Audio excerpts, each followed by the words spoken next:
I try to have gratitude for those things I've been able to do. And then also realize that looking sideways, I'm not playing on a level playing field, so I don't need to be measuring myself by those yardsticks. Welcome to the Startup Palette Show. When you think of startups, you think of Silicon Valley.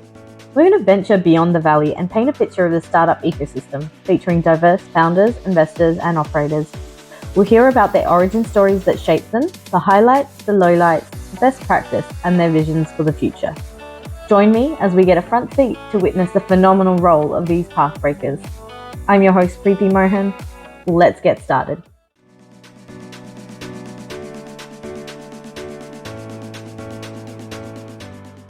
Welcome to the Startup Palette Show. Today, we're joined by Aubrey Blanche. She's the CEO of MathPath, Senior Director of Equitable Design, Product and People at Cultureamp, a startup investor, advisor, and a nonprofit board member. Through all her work, she seeks to question, reimagine, and redesign the systems and practices that surround us to ensure that all people can access equitable opportunities and build a better world. Her work is underpinned by her training in social and scientific methods and grounded in a fundamental dignity and the value of every person. So welcome, Aubrey Blanche. You are by far one of the most inspirational and incredible people I've ever met. So thank you for being on the show. Oh my gosh, thank you. That's such an incredibly kind thing to say. I like to think I've just been an incredibly lucky person who's been given a lot of opportunities that not everybody gets. And I kind of thought, like, what's the best thing to do with those opportunities but share them, right? Like, I'm a big believer that the world is not like pie. Just because one of us has a slice doesn't mean there isn't more for other people. So yeah, that's kind of the thesis of why I do what I do, even though my resume makes it sound much more complicated than it is. I love it. It's underpinned by true human values and emotions, right?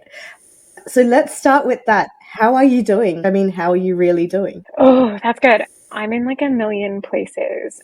It's the end of the year, so we're getting close to it. So I'm a little bit like, oh my gosh, how is it going to be? But we are at Culture Amp in the middle of like budget and planning season. And while like budgeting is never the most fun thing in the world to do, it's also for me always a time of dreaming and imagining, saying like what's possible for us to vision that we can achieve in the next year. So that's super energizing for me. I just have brought on a couple new team members in the last few months. And so I am so deeply engrossed and excited learning about them, learning about their philosophies and like what they want to accomplish in the work they're doing. And so overall, I would say I'm pretty energized. I'm a little intimidated by how little time is left in the year. So I keep just telling myself, just do the next thing. You don't have to do everything. And that's a little bit of my mantra right now. What I really loved about what you said is how you've rethought the budgeting process and use it as an opportunity to think about the visions and the ambitions for the future. I just love that. And another thing I wanted to call out is that you said you really wanted to get to know the people who've joined your team and their philosophies. And I really wish more people took the time out to learn about people they're interacting with every day and people in their organizations, especially in their direct team. I think it's so important. I was just going to say, I've been lucky to bring on people who have really strong points of view. And I sort of build my team that way on purpose because I find that especially when folks challenge me, like it helps me grow as a leader, but it also helps broaden my perspective in a way that I think makes me better at my job. Yeah. And how important is it to know about why they have the perspectives they have? So like getting into the root of how their ideas and their thinking has been shaped. I think it's so important. And I'm a big believer that it's both like our personal lived experiences as well as the sort of formal learning or professional experiences that shape our viewpoints. And so I always want to that's coming from someone's like personal or lived experience because there's a lot of areas I've been working in sort of equity and inclusion for a long time, but there's a good number of those areas that I only know professionally. And so I'm never going to be the same level of expert on that topic as someone who's bringing lived experience to the problem or the issue. And so for me, it's an opportunity to like become more of an expert by like witnessing and taking in the idea from someone who knows better than I do. And I think that that's a big like part of the contribution you can make to the world is like if I know someone is more of an expert in something than me, by learning about that, I'm better equipped to create space for them to like express that expertise in ways that matter going forward. So I'm an expert sometimes, but I also get to not be the expert sometimes, which honestly is more fun. I think listening is a huge part of that. You need to start with the story and you need to start with listening to those experiences and the opinions of others. So let's start with your story. Tell us about little Aubrey. Oh, little Aubrey had like a little bit of a rocky start, but also a couple of lucky breaks. So I am adopted, which is probably one of the most like core identities to how I live and sort of interact with the world. I was born in my biological family. My bio mom, like honestly, had a lot of challenges. So substance use challenges, mental health, low socioeconomic status. So I didn't have a lot of opportunity. But when I was almost 3 years old, I was adopted by an incredibly wonderful set of adoptive parents. I always tell people like if you went to the parent catalog and picked out like the top of the line like model, like you would have gotten, my adoptive parents. And so yeah, so I've had this very interesting mix of like deep trauma, but also incredible privilege and opportunity. And I think that has always shaped this through line is that as a kid, I was really obsessed with people getting treated fairly. I was just so bereft when something wasn't fair. I couldn't believe it. I didn't understand why the world would operate that way. And I realized that like I'm still thing about me is that I was an avid reader. So I learned to read super early and I just was obsessed with books. I think both because I'm really curious, but also because I like to imagine. And I think the more possibilities you know about, the easier it is to come up with more of them. So yeah, I was a deep nerd. Like it's really awkward when you want to read a sociology book, but you're trying to talk to a third grader. So I was like the awkward kid in school for sure. Um, but that was it for me. And I was really lucky that I had parents who like encouraged that curiosity and somehow managed to survive the kid who asked why 500,000 times a day. But yeah, it was really reading for me and wanting to figure out how I could make the world more fair. That's always been an obsession of mine, and I believe that it came from an incredible amount of gratitude for the opportunities and the privileges that I got from my adoption, but also a deep sense of knowing that while I can be grateful for that, everyone deserves the kind of opportunities that I was given. Yeah, I love that so much because I think we all come from different levels of privilege and it's important for us to recognize that. And so one thing I wanted to ask you is you are straight, white, and able assumed. How has that shaped you? Oh my gosh, I love this question. I love all this spicy questions. So yeah, when people look at me on video, right, it's very easy to assume that I'm straight, white, and abled, and I'm really none of those things. What that means is I have what I call a liminal identity, right? I'm mixed race, so I'm white and native, and then also Latina. I have an autoimmune disorder, and I'm bipolar type 1, and I'm a queer person. And so I think for me, it was a process of awakening to understand the privileges that I've had. So I think that at different times in my life, I understood the privileges much later than I understood the marginalizations um, that came with my identities. But the way that it's really shaped me as an adult, as I've grown in my consciousness of those issues, is I believe that especially the privileges that I have give me a special set of responsibilities to and with the communities that I'm in, but also a special set of opportunities. So, not to make a joke about it, but like my face manages white fragility.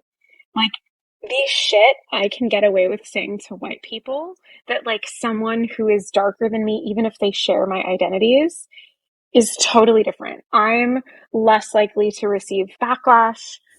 I'm more tolerated when I like step out of line or out of my place. And so I try to use that power for good, right? I try to say people's names in rooms that I'm in or try to be I hope, braver or more courageous about challenging the status quo or bias when I see it. And again, that comes from if I have more privilege, like I also have more responsibility. That said, I will also speak to one of the like invisible aspects of holding white privilege or straight privilege or able privilege is that a lot of times people from your community reject you. I would say there are people who are like, you're not really a woman of color because you look like that. And I'm like, it's actually a super white supremacist idea to say that I'm not really Latina because I look this way, or that my indigeneity isn't real, right? Like to make me pick, I'm one or the other, because the fact is, I just exist in both worlds. And so being, invisible in terms of your marginalization both gives you privilege and safety in a lot of ways, but it also challenges your identity and often your sense of belonging. And so I think I just try to embrace the complexity of that. And again, try to get away from the binary of saying you're one or the other. And I hope, again, crossing my fingers, that that experience helps me not to impose binaries on other people as well, because I don't like it when they do it to me. So I try not to do it to other people. And I think so many of us view the world in binary ways when the fact is that it's so complicated, and us as human beings are probably the most complicated things around. What I wanted to dive deeper into is you mentioned you recognize the privilege after the marginalization. How do you open your eyes to privilege? Because we all have it, but I don't think enough of us actually recognize and celebrate and do what you're doing, which is being able to give back and celebrate your privilege in a way. Yeah, well, the first thing I would say is like, I think that becoming aware of the ways that your privilege manifests is a constant process. Like, I don't even try to say that I'm like good at it or accomplished at it, because I think that like that level of ego about it is going to set me up to fail. But I think the biggest thing goes back to a point that you made earlier really beautifully, which is it's about listening. I think that so often privilege is about a lack of a barrier. And it can be really hard to understand the lack of a something as opposed to like a presence of something else. And so, as much as I know like this platform is a bit of a trash fire right now, like I would say that I have learned more about my own privilege from Twitter and listening to creators who don't share my privilege than almost anything else.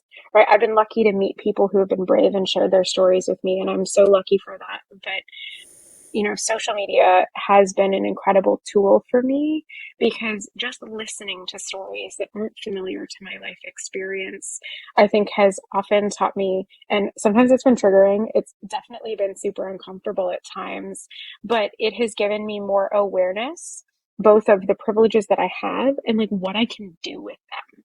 Because I think it's easy to fall into a shame spiral, especially at the beginning of this like privilege examination journey. And so for me, I give myself a little bit of time to feel that shame or that guilt or like whatever's coming up, be respectful that your emotions are real. But then I try to get into the place of saying, so if I know that, what am I better equipped to do now? And especially in the startup world, you have to be comfortable with the uncomfortable for you to get further. And I think that kind of gets you out of the shame spiral. So yeah, I think social media is the most powerful tool we have for this kind of stuff. And so that's what I would say is intentionally seek out those voices that make you a little uncomfortable and that broaden your worldview. Speaking of that, like imposter syndrome is something that comes up a lot in the startup world. And I hate that, especially in conversations with women. Have you had imposter syndrome? Oh my gosh. Okay. So I'll answer that question, but first I want to talk about there's this incredible set of articles that was published in Harvard Business Review by Ruchika Tulshyan and Jodi Anburi that talk about like, stop telling us we have imposter syndrome. We're like rationally responding to systems of oppression, giving us shit feedback all the time. And I love that. So anyway, everyone should go read their ideas. They're both brilliant thinkers in the space, but oh my gosh, yes. I have imposter syndrome constantly. And I think the more I learn, the easier it is for me to doubt my own expertise because there's so much I don't know. But to be honest, this is probably a terrible thing to say, but I keep a file of mediocre white men in a Google Drive. And so I have like a receipt box, which is like shout outs I've gotten, like things that I've done really well. But then I also pair that with like news articles about like people from majority groups who like are just not that impressive, but are getting all kinds of accolades. And the reason for that is because I have to remind myself that like traditional measures of success often have a lot more to do with privilege than they do with capability or accomplishment. And so the receipt box, which an executive coach made me build one time, it was super uncomfortable. I hated every minute of it. But that like reminds me, I've done some cool stuff. And it's okay to stop and pause and feel good about it. It's not me being an egoist. It's me like, I try to have gratitude for those things I've been able to do. And then also realize that looking sideways, I'm not playing on a level playing field. So I don't need to be measuring myself by those yardsticks. And even those yardsticks aren't comparable. They're not, right? Because no one's had my particular set of advantages and disadvantages. And so, yeah, I think it's like I'm very competitive with myself to the point it's probably unhealthy. I'm always like, on to the next thing, on to the next thing. And so the other piece is I have a community that reminds me to slow down and appreciate and also hypes me up. And so the last thing I would say is like get yourself a hype squad and also try to be other people's hype squads. Because I think that's the way we actually get rid of imposter syndrome. To go back to this really great idea that imposter syndrome is a structural problem, is like, what if we all took a hammer to that problem by trying to be the cheerleader for someone next to us? Because again, success is not like pie. We do not have to share. We can all share in it. And it's really funny you say that, because when I have been a cheerleader or the PR person for someone essentially in a room, I kind of get judged as going, wow, this is weird. I've never had this before. Like, what is this? Why is she going out of her way to support me? And then that's when I realized that this is not something we commonly do, and more of us should actually do that for people. I mean, absolutely. I think there's the other piece of it. Like, it feels good. Like it feels good to be on someone else's team. Like I can't tell you how proud I am when I'm like, oh my God, here's this person who would never shout themselves out, but you can highlight a win they've had or a way they've been impressive or an incredible contribution they've made. Like it's not only that you're shining a light on someone who deserves to have themselves celebrated, but like it just feels good to me to be able to do it. And I think that's okay. And for me, I like people like you, I just find so inspirational. And like every conversation we have, I just draw from your energy as well. So it just feels, I think it's a win-win. Well, I think, and that goes back to, I talk a lot about like white supremacy culture and these binary thinkings. And I think like either or and like zero sum thinking is something that I certainly get trapped in, but I try really hard not to.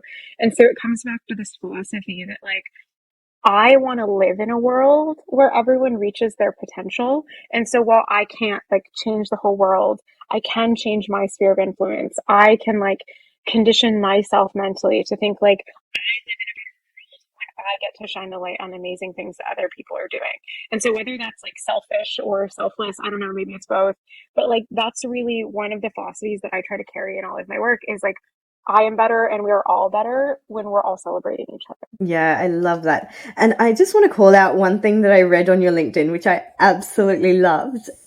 So you had written, despite the accolades listed here, she asks that you engage with her work to judge her competence, because traditional proxies of merit and or capability help reinforce the system that incredible people from opportunities they deserve.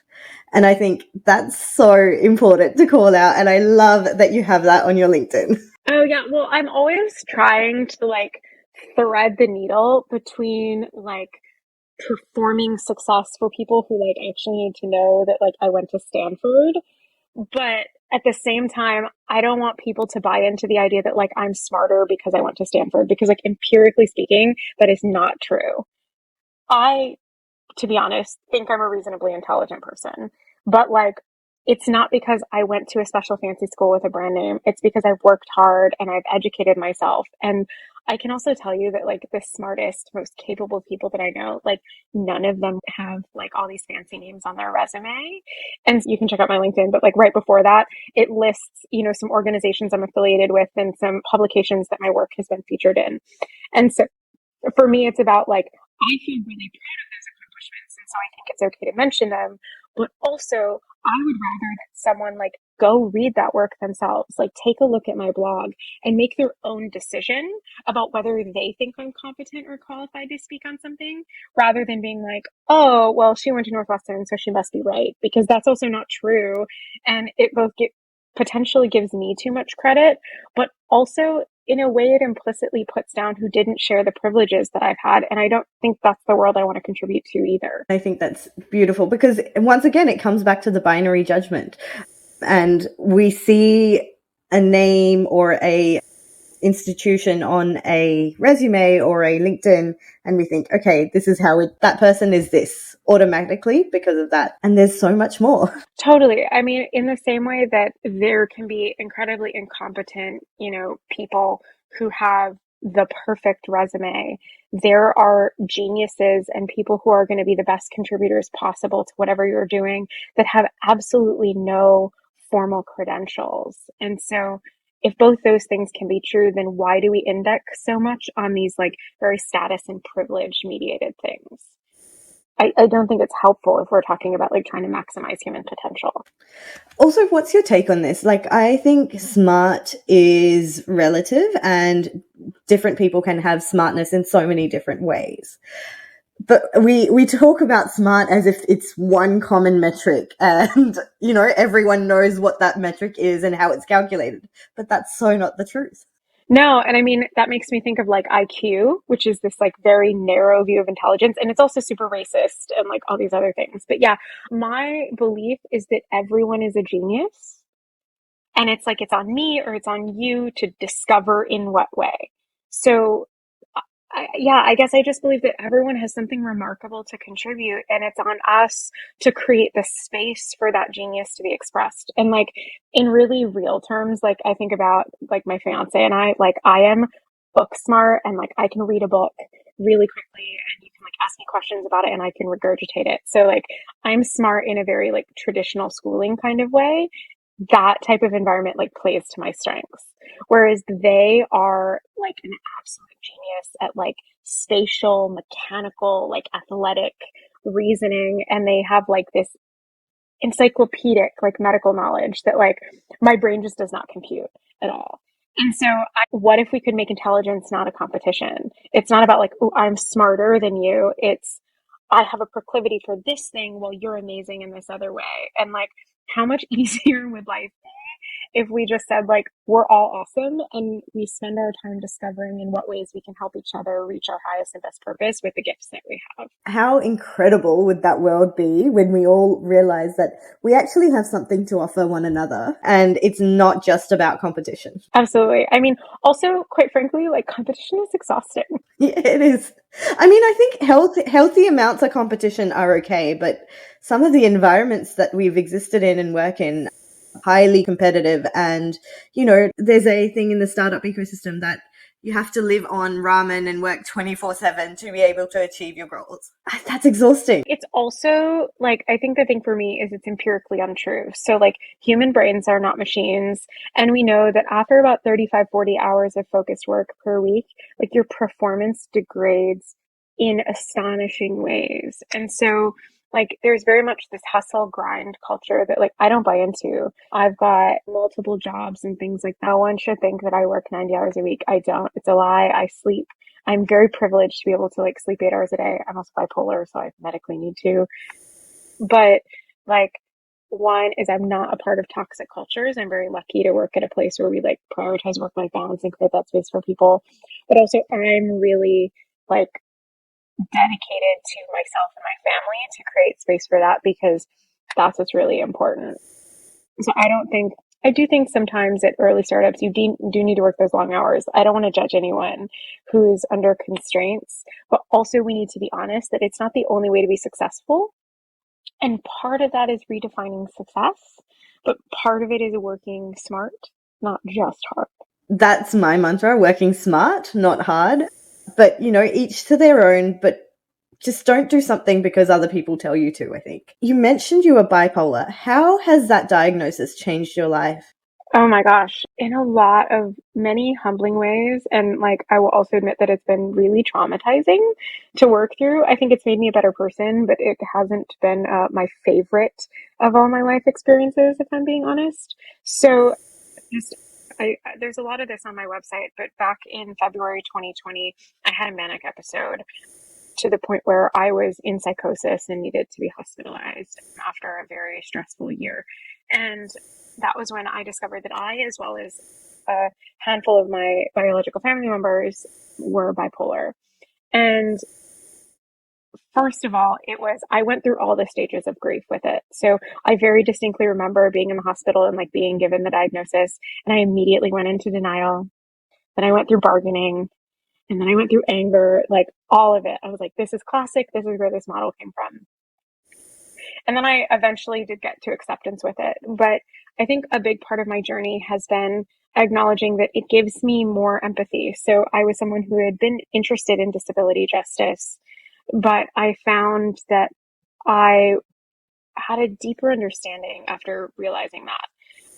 Also, it turns out that living for 15 years with an undiagnosed and untreated mood disorder is like not great. And that if you're lucky enough to get appropriate treatment and support, like life actually improves a lot. And so for me, it's been a really mixed bag. I think my journey to be properly medicated was a rough one. Like everything from gaining a ton of weight to being in a medication induced depression to having out of control anxiety and trying to manage like being a partner and an employee on top of all of that. So those experiences, I think, have given me more empathy for people who have any type of challenge. But the other thing for me is I think it's helped me be a better advocate. Because I'm so privileged, I have an incredible amount of support. I've tried to be pretty public about being bipolar. And the big reason that I felt pushed to do that was when I got diagnosed, I didn't know anybody who is bipolar. And there's this like stereotype that you're just crazy, and it's super stigmatizing. And because I couldn't find anybody, I literally went on Twitter and it's just like, I'm bipolar. And my DMs got flooded with people, some of whom I knew, some of whom I didn't, who were like, I'm not public about this, but I'm bipolar, sharing, here's my journey, here's my medication scheme. Like, just the incredible generosity of people who made me feel not alone. I just don't want to contribute to like people feeling like any type of mental disability, which I consider myself having both. I don't want to contribute to the stigma and the silence around it. So I make no judgments for the choices that other people make. I trust that they make the best ones for themselves, but I willing to be like out. And I think being queer, I like got practice coming out for this is I wanted to normalize what it's like to live with this type of a condition with the hope that maybe someone sees themselves reflected in that. Maybe they feel less stigma around it. Was coming out as bipolar difficult to do? Oh, I was like terrified. Because obviously you were processing it yourself. Oh yeah, and I came out like quite quickly, like after my diagnosis. And so I think I did it like I think it was a part of my process in that I was just so lonely in it. Even though I had, family and friends who were wildly supportive, it's just different when it's like, my mom who's awesome, who's like telling me that she still loves me. Great, but like you don't know what it feels like to be bipolar. And I just wanted support from like my loved ones, but also support from somebody who could just look me in the face and be like, I know exactly how this sucks. And so part of me coming out, there's certainly these like noble anti-stigmatization pieces, but also I was just like, I just want somebody to talk to. And so it was a part of my healing process. And I think as I metabolized it more, it became a part of my advocacy. But my first feelings were I was really scared, you know, for someone who's always really prized my mind and my intelligence, and it's basically lose your mind is an incredibly traumatic and confronting thing. And I was afraid that, no one at work would trust me in stressful situations. I have a relatively sensitive job, and I thought people would think I was crazy or unqualified. And I'm really lucky that I'm, in a work environment where the literal opposite happened, right? Where everyone was just like, what do you need to take care of you? Everything will be fine whenever you're ready to come back. Like, we're here for you. You just need to articulate to us like what support you need. And I think that was it. One of my favorite coworkers, who is not neurodiverse, but who is an incredible ally, he was like, hey, I know I don't understand, but I just don't want you to feel alone. So if you ever want to send me like two polar bear emojis to just tell me you're not having a good day. And I was like, two polar bears? And he's like, bipolar. Bipolar. And so like that's become like the culture am shorthand for bipolar. It's like the two polar bear emojis. And like that was like one of the most loving, like healing things that happened was just a coworker was like, feel free to send me emoji if you're having a shit day and like I know to show up for you. And he did it in this like goofy way that's very his style. And so I think that's the other thing I would say to people is when you want to be an ally, like find a little bit of lightness, joy, like levity in those things because it can be serious. Like I spent a week in a mental hospital. Like that is a serious thing, but support can come in a lot of forms. And that was one thing that I learned and I try to carry forward in the way I think about supporting other people is it can be serious, it can be a shoulder, it can be finding a way to find a little bit of humor, but each of those little bits of healing help.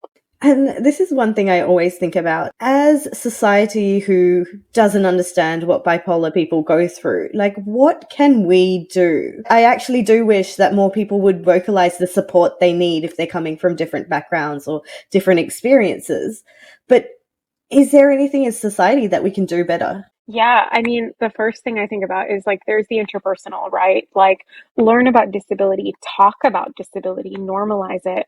But I think at a society level, it's vote for politicians who want to expand access to mental health care because the fact is like having bipolar is a really expensive disease, as many are. So I don't want to say just mental health care, like all healthcare, but like you can prioritize that in the political decisions that you make.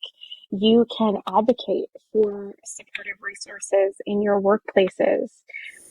And I think those things matter just as much as the interpersonal support. But the good news is that like each of those layers are not mutually exclusive.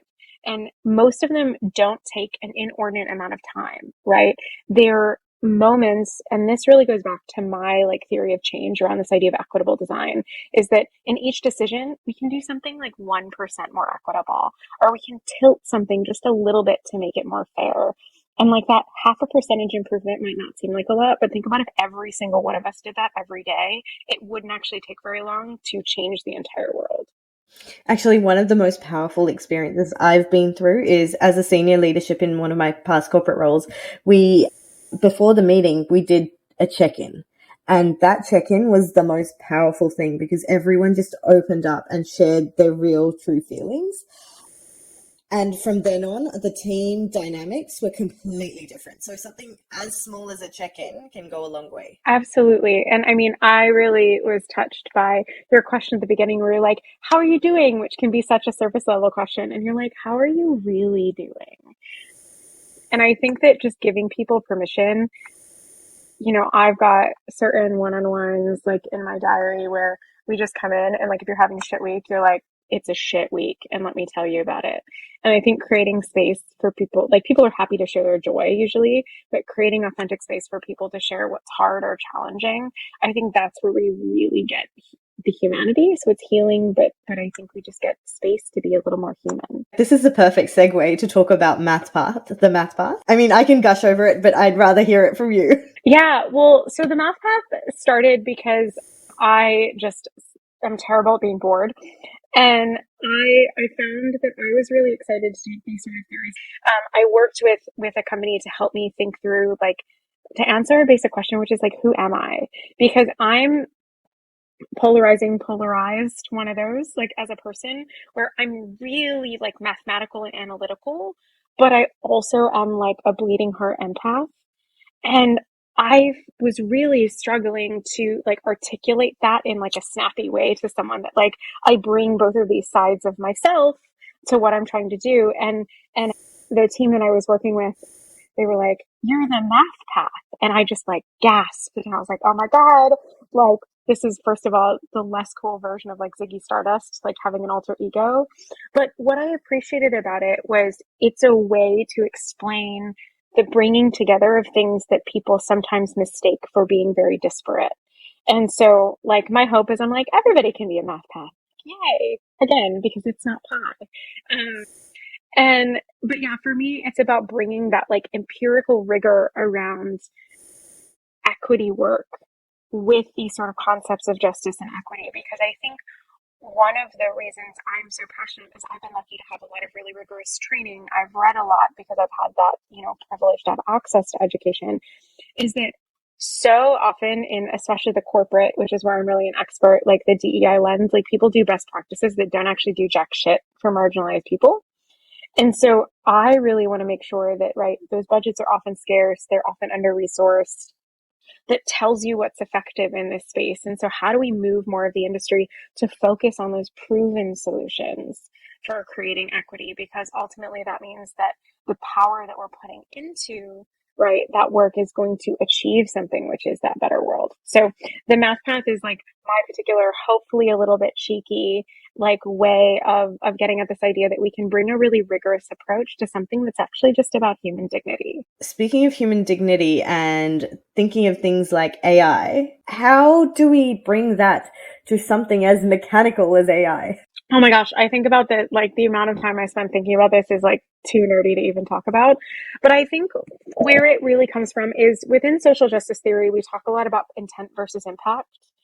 And when I think about like dignity, justice, equity, these concepts when it comes to technological systems, we have to think of the impact of these systems. So I have been really influenced by scholars like Ruha Benjamin and Safia Noble, who wrote a book called Race After Technology and Algorithms of Oppression, respectively, and who have really talked about the damaging way that sort of unfettered algorithmic systems further entrench and exacerbate existing systemic inequalities. So Safia Noble wrote about the way that, search engines perpetuates, and Ruha Benjamin talks about, like, she coined this term, the new Jim Code. How do we take responsibility for the impact of those technical systems? It comes down to a couple of things, which is like first asking, like, what's the purpose of this system? What could go wrong in this system? And how do we hold ourselves accountable for minimizing or mitigating those wrongs or harms? And so that comes down to thinking about, what are the data sets that we're training algorithms on? What are we actually hard coding into the model versus what gets implicitly built in the model? How are we monitoring the outcomes of those systems and intervening if we do see those harms occurring or that disparate impact occurring?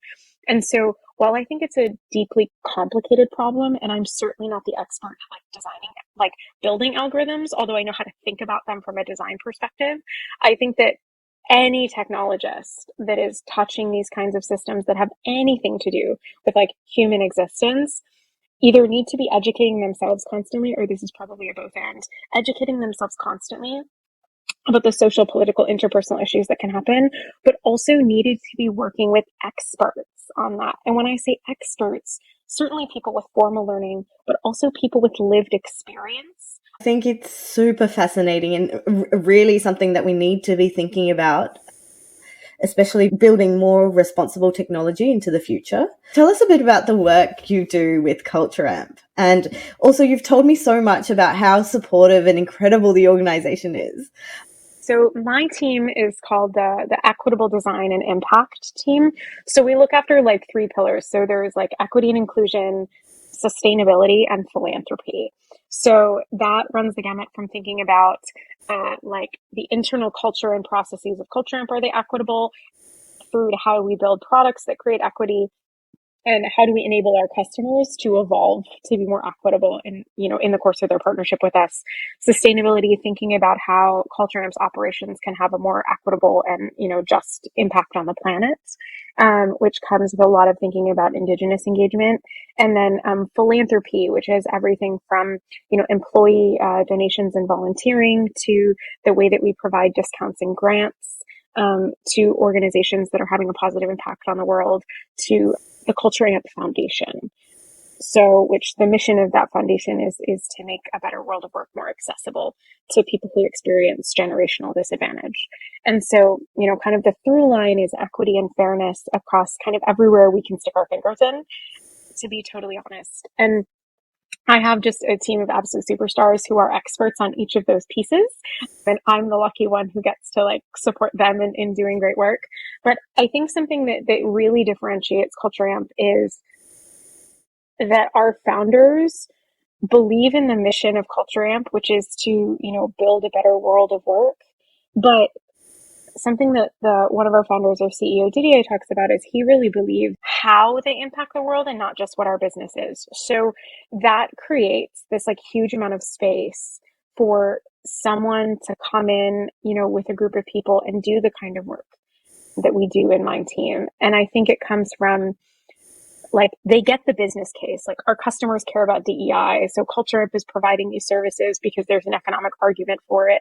But if it were just the economic argument, I don't think it would be such a supportive workplace. And I don't think we would have been able to accomplish as much as we have already. And as much as I hope we get to accomplish in the next year and the coming years, I think it's because the founders of the organization fundamentally want to run an ethical, equitable organization that makes the world a better place. And so they're willing to do things that I've just never worked with other founders are willing to do. And so I'd like to think our team has done a good job, but I would say it comes from the top that like this is just a non-negotiable, and so it creates the space for our team to do really great work.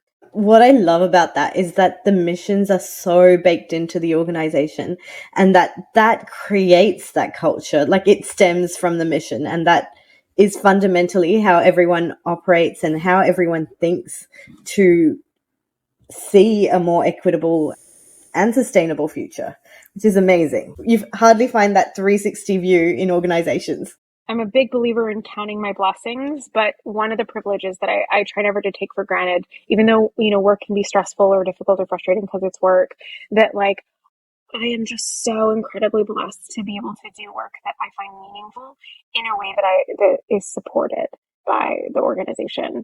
That's a huge, huge privilege. So I hope that I'm doing something worthwhile with it. I think you are. And how do you like when you do your own investments at startups? How do you choose where to invest your own money? Yeah, absolutely. So the first thing is I only invest in organizations where if the founder is a white woman, they either need to be intersectionally marginalized or have like a woman of color or a disabled or a queer co-founder. So part of it is I just don't even review. I don't review investment theses or pitch decks from founders who don't have marginalized identities because I think there's enough capital that flows to those people that I don't need to participate.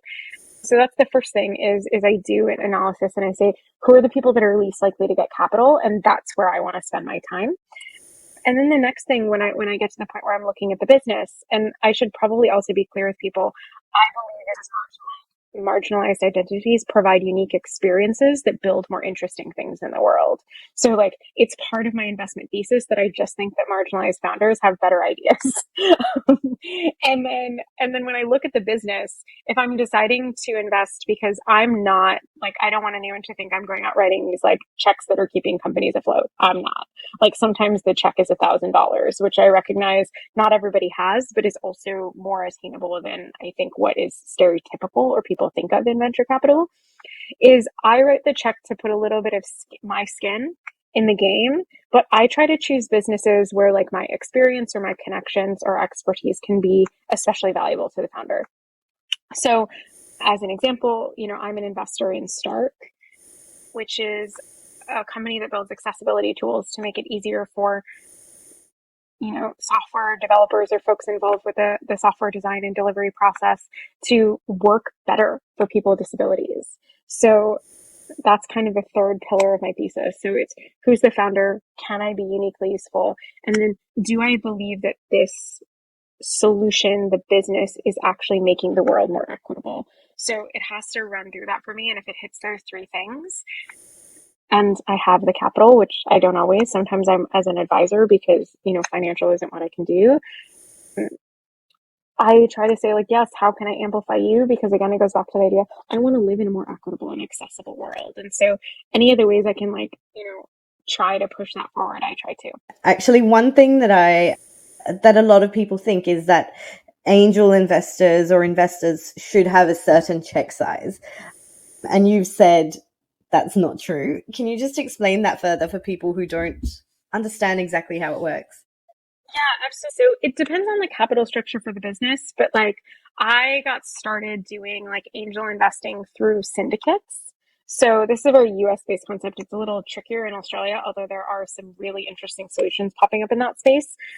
But I by investing through syndicates that are looking to bring in what they call micro angels, I've made VC investments of a couple $100s. And now, I'm not going to retire on the returns from that investment, but I think if you look through some of these collective vehicles, it's more accessible to people than some other traditional things. So I think when I first started getting involved in venture capital, I felt like I had to have $250,000, which I do not have, to like invest in a company. And that's just a complete fallacy, is that there are vehicles for you to just start to dabble.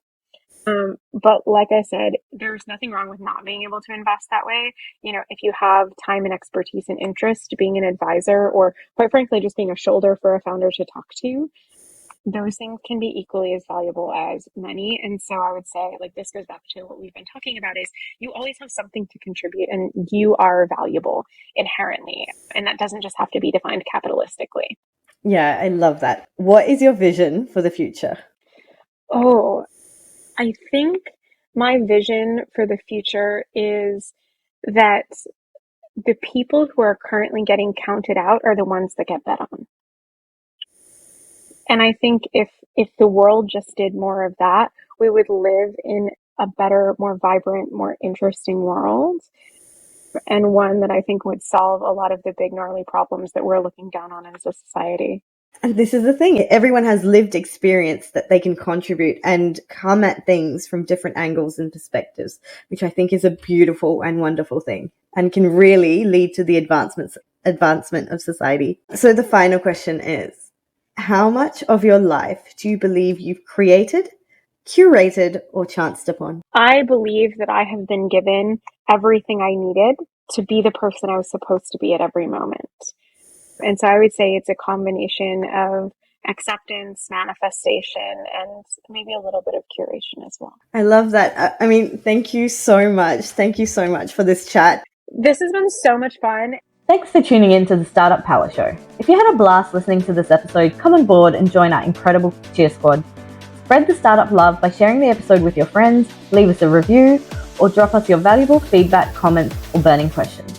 Stay tuned for our next episode, where we'll shine the spotlight on another startup superstar. I'm Preethi Mohan, and I look forward to seeing you next time.